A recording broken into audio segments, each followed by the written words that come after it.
కాకతీయ యూనివర్సిటీలో అతి గొప్ప భారతదేశ చరిత్రకు సంబంధించిన 82వ యాన్యువల్ ఇండియన్ హిస్టరీ కాంగ్రెస్ ఇవాళ ముగిసింది. దీనికి ముఖ్యంగా జనరల్ ప్రెసిడెంట్గా ఆదిత్య ముఖర్జీ గారు ఉన్నారు. ఆయనతో మాట్లాడుతుంది. సార్ నమస్తే.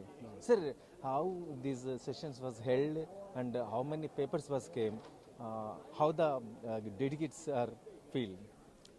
The session was a memorable session. More than 1,000 people came. It is the second time Kakatiya University has held this. The earlier time they held in 1993. But once again, we are very proud that this organization, History Congress, is one of the oldest. It started during the national movement days in 1930s.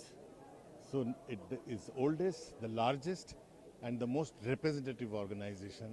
I'm very proud that it is being held in the land of Telangana, partly because the organization was started in the national movement days with national movement values of struggle, of independence, of secularism. And Telangana has stood for these principles for a long time. We are aware of the legendary struggle of Telangana people. So I'm happy the event was held here and was very successful.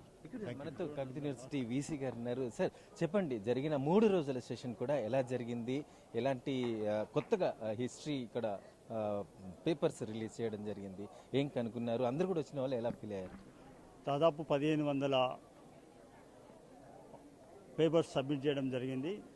దేశ విదేశాల నుంచి, America నుంచి, UK నుండి, Singapore నుంచి, తర్వాత పోతే different parts నుంచి కూడా రావడం జరిగింది. దీనికి సంబంధించినటువంటి చరిత్రను ఏ రకంగా అవగాహన చేసుకోవాలి, చరిత్రను ఏ రకంగా ఇంటర్ప్రిటేషన్ చేయాలని దాని మీద ప్రముఖ హిస్టారియన్స్ అందరూ కూడా ఈ 3 రోజులు థ్రెడ్ బేర్ డిస్కషన్ అనేది చేయడం జరిగింది. ఈ యొక్క ఫలితాలన్నీ కూడా నెక్స్ట్ మనకు ముద్రణలో పబ్లికేషన్ రాబోతుంది. అప్పుడు ఆ విషయాన్ని కూడా మనం అర్థం చేసుకోవడానికి అవకాశం ఉంటుంది. రైట్ సార్, ఇవాళ గత సంవత్సరం జరిగిన పబ్లిష్ అయిన బుక్స్ కానీ ఇవి కానీ అందరికి అందించడం జరిగిందా? ఎలా ఫీల్ అయ్యారు? ముఖ్యంగా వచ్చిన వాళ్ళందరూ కూడా ఎలా ఫీల్ అయ్యారు? వచ్చిన మెయిన్ గెస్ట్లు ఎవరెవరు? మెయిన్ గెస్ట్లో మనం ఇంత మీరు అందరూ చూశారు, 3 రోజులు చూస్తున్నారు. తర్వాత పోతే వీళ్ళందరూ కూడా భారతదేశంలో కానీ ప్రపంచంలో ఉన్న పేరు ప్రఖ్యాతులు ఉన్నటువంటి చరిత్రకారులు, చరిత్ర విమర్శకులు కూడా ఉన్నారు ఇందులో.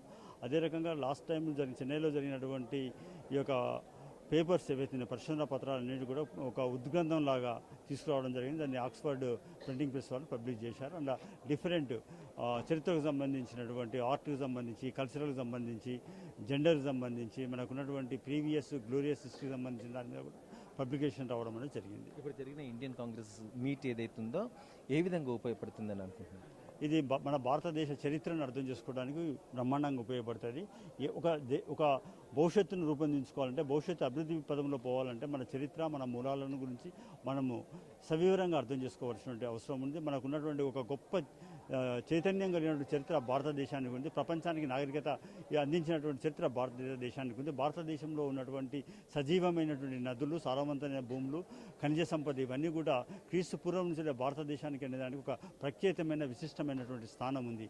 అందుకే మనకు ప్రపంచంలో అందరికంటే ముందు మనము విశ్వవిద్యాలయాల స్థాయిలో కూడా తక్షశిల, నలంద లాంటి విశ్వవిద్యాలయం కూడా మనము ఏర్పరచుకున్నాం. మనం ఆ జ్ఞాన సంపదను సుశ్రుత రూపంలో కానీ, లేకుంటే ఆర్యభట్ట కానీ, లేకుంటే వరహమీరుడు కానీ, మన సైన్స్ సంబంధించినటువంటి అనేక విషయాలను క్రీస్తు పూర్వమే మనం బయటికి తీసిన చరిత్ర భారతదేశానికి ఉంది. ఆ చరిత్రను, ఆ సంపదను, ఆ వారసత్వాన్ని భవిష్యత్ తరాలకు తెలియజేస్తూ మరింత ఉత్ప్రేరకరంగా ఇలాంటి సమావేశాలు ఏర్పాటు చేసుకొని మన యొక్క గొప్పదనం ఏంటిది, మన ఇంకా ఇప్పుడు ఇవాళ ఏ స్థానంలో ఉన్నాం, గతంలో ఏ పొజిషన్లో ఉన్నాం, భవిష్యత్తులో ఏ రకంగా ముందుకు పోవాలనే దానికి ఒక స్ఫూర్తిదాయకంగా ముఖ్యంగా యువ చరిత్రకారులకు ఉంటుందని ఆశిస్తున్నాం. Thank you. చూసిన భారతదేశ చరిత్ర, గొప్ప చరిత్రని ఇవాళ గత చరిత్రతో పాటు ఇప్పుడు ఏ పరిస్థితిలో ఉంది, భవిష్యత్ తరాలకు కూడా మనం ఇంకా ఎంతటి గొప్ప చరిత్రను అందించవచ్చు, ఇలా సైంటిఫిక్గా కానీ, ఇలా చారిత్రాత్మకంగా, అన్ని రకాలుగా, సాంఘికంగా అన్ని రకాలుగా ఇవాళ ఉన్న చరిత్రను మనం వెలికితీసి పుణికిపుచ్చుకుంటూ భవిష్యత్ తరాలకు అందించేందుకు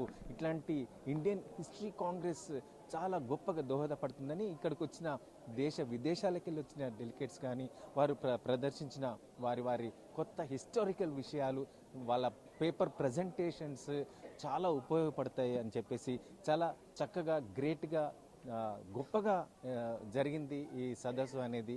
ఆ జరిగినందుకు కాకతీయ యూనివర్సిటీ నుండి తమ దగ్గర జరగడం అనేది చాలా ఆనందంగా ఉందని చెప్పేసి Kakatiya university vice chancellor Tatikonda Ramesh చెప్తున్న పరిస్థితి. కెమెరామెన్ రాజుతో నరేంద్ర టీవీ న్యూస్, వరంగల్.